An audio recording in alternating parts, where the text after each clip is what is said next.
नागमती महल, जिसकी रक्षा सदियों से एक नाग करता आ रहा था, वह महल के आसपास भटकने वालों को जिंदा निगल जाता था। एक दिन कुछ सरकारी अधिकारी एक विदेशी महिला के साथ महल के सुरक्षा अधिकारी से मिलने आए। उन्होंने बताया कि वे रानी का मुकुट और तलवार विदेश में होने वाली प्रदर्शनी प्रस्तुत करेंगे, ताकि उनकी शौर्य गाथा विदेशों में भी फैले। यह सुनकर महल का रक्षक उन्हें महल के अंदर ले गया। जैसे ही दरवाजा खुला, एक नाग सक्रिय हो गया, जो महल का संरक्षक था। फिर भी ये लोग जबरदस्ती अंदर चले गए। रक्षक उन्हें महल के कोषागार तक ले गया, जहाँ पहुँचते ही पता चला कि ये लोग सरकारी अधिकारी नहीं बल्कि चोर थे। ये जानकर रक्षक ने उन्हें भगाने कोशिश की, लेकिन तभी एक चोर ने उसे सिर पर मारकर घायल कर दिया। यह देखते ही नाग वहां पहुंचा और एक एक चोर को मारने लगा। चोर महल से भागने की कोशिश करने लगे, लेकिन तब तक बहुत देर हो चुकी थी। नाग ने सभी चोरों को मार डाला। अब नाग रक्षक के पीछे पड़ गया। तभी महल की रानी प्रकट हुई और रक्षक को नाग से बचाते हुए कहा, यहाँ दोबारा मत आना। दरअसल कुछ साल पहले एक ज्योतिषी ने रानी को चेतावनी दी थी कि उनकी मृत्यु नाग के काटने से होगी, लेकिन अहंकारी रानी ने इसे अंधविश्वास मानकर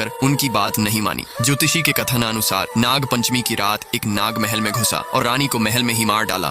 जैसे ही रानी को पता चला कि कोई नाग उसे मारने वाला है, उसने सेनापति को बुलाकर एक विशाल सेना तैयार करवाई। उसने नागप्पा को सेना का प्रमुख नियुक्त किया और उसे आदेश दिया कि राज्य के सभी सांपों को मार डाला जाए। नागप्पा ने अपनी सेना के साथ तीनों दिशाओं से सांपों को घेर लिया और अचानक लाखों की संख्या में तीरों और भालों से उन पर हमला कर दिया। सांपों को मारने के लिए उन्होंने चीलों का भी उपयोग किया। ये देखकर सारे सांप अपनी जान बचाने के लिए भागने लगे, लेकिन उन्हें नहीं पता था कि आगे एक विशाल अग्निकुंड उनका इंतजार कर रहा है। सारे सांप उस अग्निकुंड में जलकर मर गए, लेकिन फिर भी एक नाग उस अग्निकुंड से बच निकला और नेवलों को चकमा देकर नदी में कूद गया। उधर दो विशाल नाग भागकर महल तक पहुंच गए, जिन्हें सेनापति के आदेश पर तोप से उड़ा दिया गया। अब ऐसा लग रहा था कि राज्य के सारे सांप मारे जा चुके हैं। तभी वह नाग नदी से निकलकर महल तक पहुंच गया और बैलगाड़ी के सहारे दीवार फांदकर महल में घुस गया। महाराज इस बात से खुश हो रहे थे कि रात बीत गई और अभी तक कोई अनहोनी नहीं हुई। तभी उस नाग ने एक पहरेदार को निगल लिया।